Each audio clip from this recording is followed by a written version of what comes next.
December 7, 1941, the Japanese, in an unsuspected attack, bombed the American naval fleet in Pearl Harbor. Yesterday, President Franklin Delano Roosevelt quickly responded with an address to Congress, requesting a declaration of war on Japan and Germany. a date which will live in infamy. I ask that the Congress declare that since the unprovoked and dastardly attack by Japan on Sunday, December 7th, 1941, a state of war has existed between the United States and the Japanese Empire. War fever was in the hearts and minds of people across America.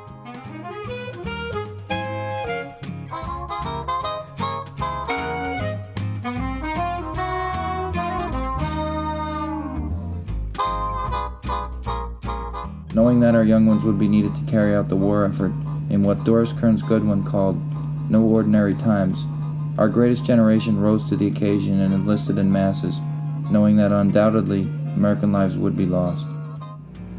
I quit high school. I was 17. I was a senior in high school, and I quit to go into the Navy. My dad told me, he says, if you're going to go to the service, find some place where they'll have a kitchen and a dry bed. So we decided a ship would be the best place for that. LST, standing for Landing Ship Tank, was a large transport vessel used to carry everything from tanks, trucks, soldiers to special cargo. Prior to the United States entering World War II, the Allied forces in Europe were already at war with Germany. In 1940, Germany surprised the Allied army by attacking through the Ardennes forest south of their position. The Allies had assumed this natural barrier was impassable. As a result of Hitler's successful drive into France, British and French forces were forced to the shores of Dunkirk. A hasty evacuation left men swimming for their lives amidst ground and air attack. The Allies had no choice but to leave behind loads of much-needed equipment. It was clear an amphibious solution was needed for both men and equipment. The LST design was the brainchild of American naval engineer John Niedermeyer, attempting to meet the challenge of carrying large cargo through the potentially stormy and unpredictable English Channel. From a concept on an envelope to design, the U.S. assumed all production of LSTs and LCTs after America entered the war. So some of us actually helped build the 1063. American LST was 327 feet long and 50 feet wide. It was equipped with two bow doors that opened to a width of 14 feet, wide enough to unload most of the Allied vehicles. Heavy vehicles were kept on the lower deck, and lighter components and smaller vehicles were kept on the top. LST was equipped with a unique ballast system that enabled the ship to operate in both deep and shallow waters. Out at sea, the ship took on water for stable ocean transport, and while near the shore, the water would be emptied to provide a shallow enough draft to land directly on the beach. The ship was powered by two diesel engines and had a maximum speed of 12 knots. It was lightly armored with 40mm and 20mm anti-aircraft guns.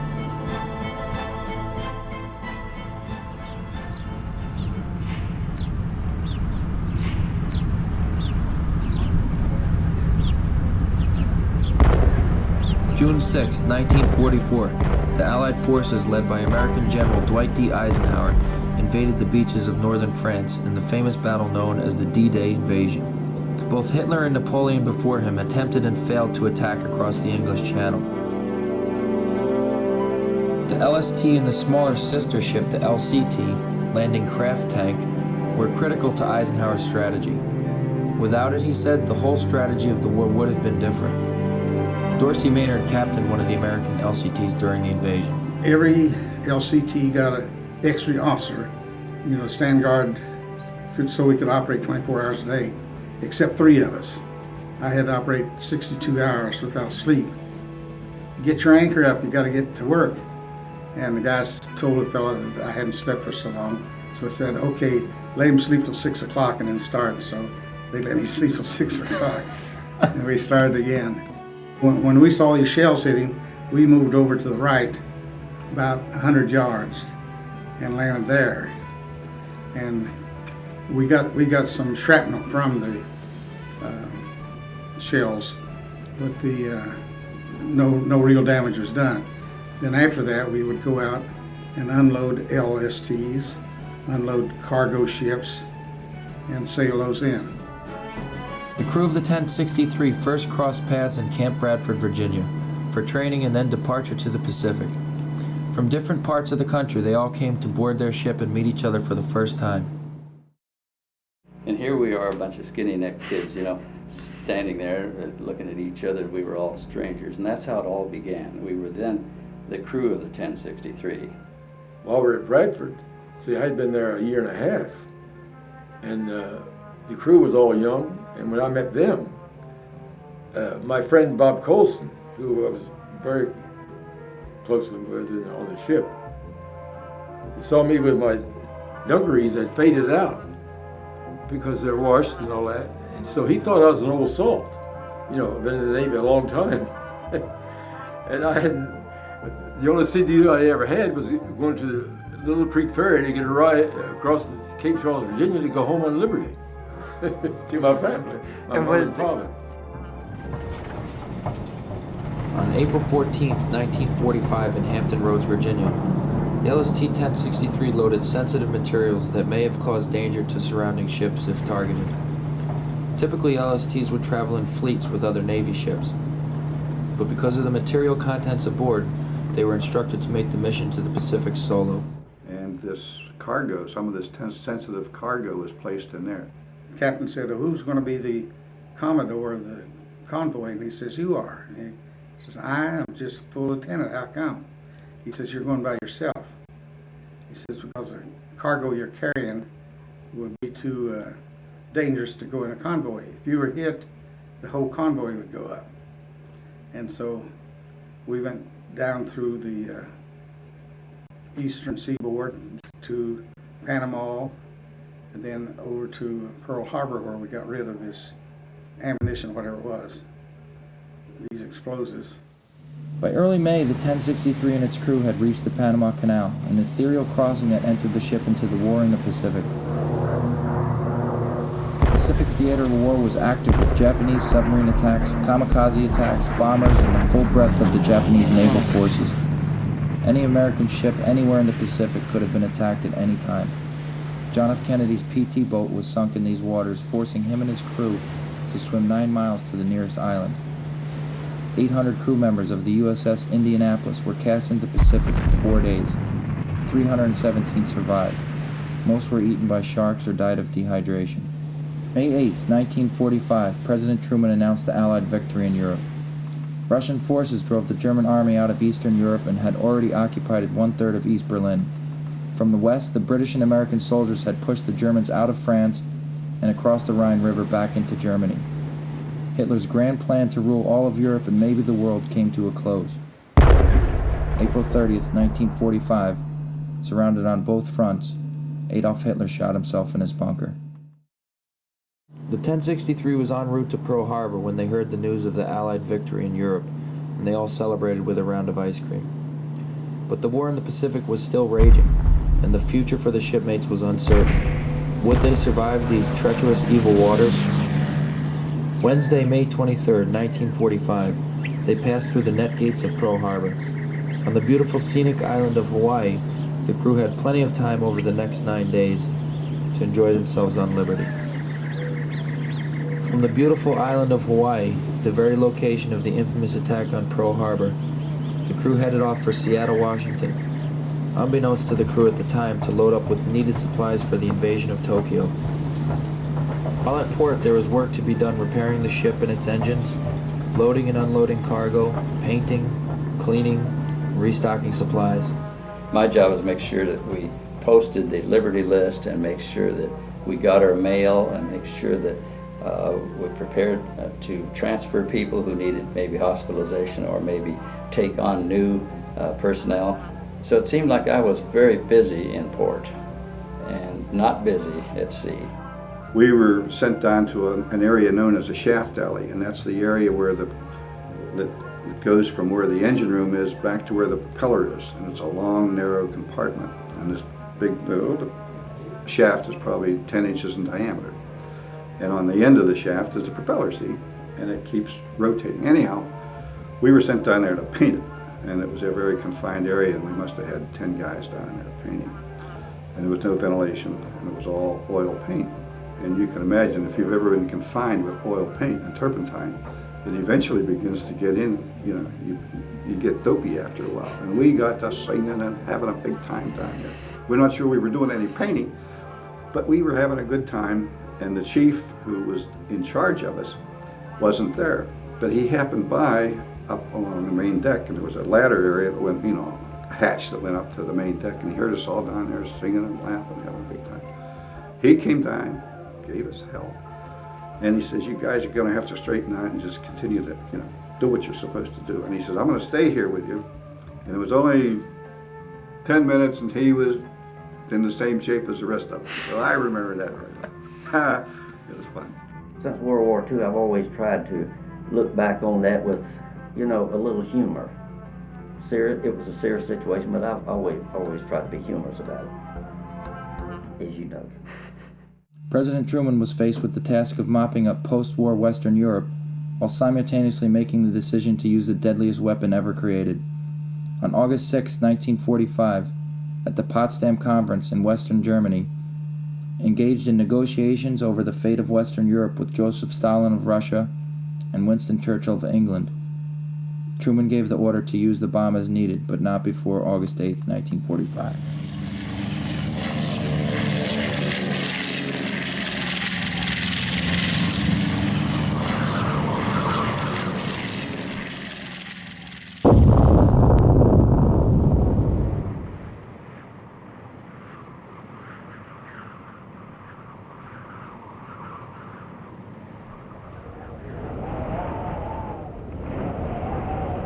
Facing the enormity and devastation of 2 atomic bombs, the Empire of Japan had no choice but to unconditionally surrender to the United States.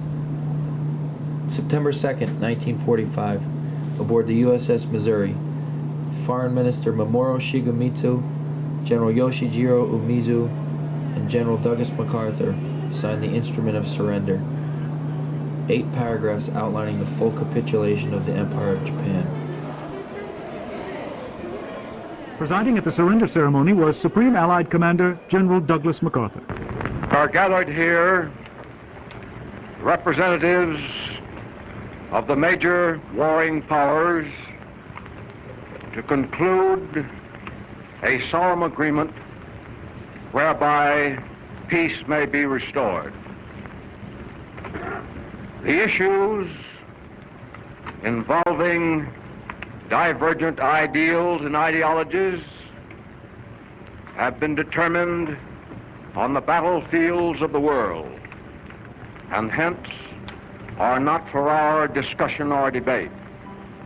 It is my earnest hope, and indeed the hope of all mankind, that from this solemn occasion a better world shall emerge out of the blood and carnage of the past.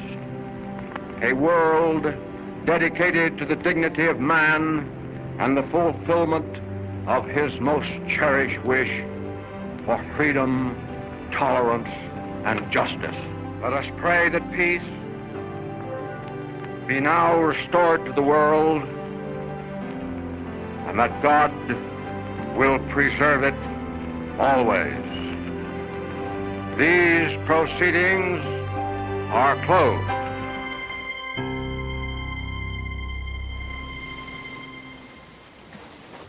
September 16th, 1945, Commanding Officer Summers receives word to pull up hook and get out of the harbor because of a severe typhoon warning. Many of the crew remain topside to see the waves. When we try to get a little rest in our sack at night, I found a way to hook my toes underneath the metal tubing and hold on like this so that I wouldn't be thrown out of the rack. And when you'd ride it out, it would just be like some ride at an amusement park. But it just went continuously for 72 hours. If you get in like broadside, it's probably going to turn you up. And it lost a lot of Navy ships in that storm. Turned completely over. I don't know what size waves they registered, but they're pretty mountainous, which was probably worse than combat in some reasons, because it was really, really bad. Aftermath of World War II left expatriated men, women, children, and Japanese POWs stranded. The U.S. Navy was committed to returning these people to their respective homelands: Korea, Japan, Saipan, the Philippine Islands. The LSTs played a critical part in these humanitarian shuttle missions. The end of the war was looking down on the deck and seeing these little kids whose ages, as you can imagine, say they'd been there 3 or 4 years, with little kids of 1, 2, and 3 years old. You know, they had produced children, probably Japanese fathers, and put them all on board ship and sent them back into Busan, Korea. December 25th, 1946, the LST was decommissioned in San Francisco, California. Bill Sturdivant, one of the last officers aboard, took down the American flag from the ship they all loved and called home during World War II. An emotional mark to the end of a historic era. A decommissioned ship.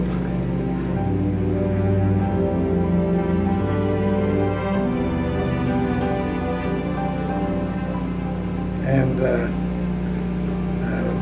taking the flag down. And we have it in there now today.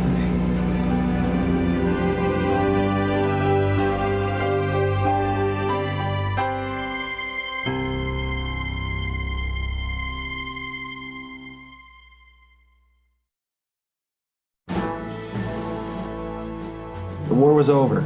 The public was overjoyed and the crew were welcomed home by their family and friends. They married, raised families, worked in civilian and naval life, and they never forgot the time they spent aboard the landing ship tank.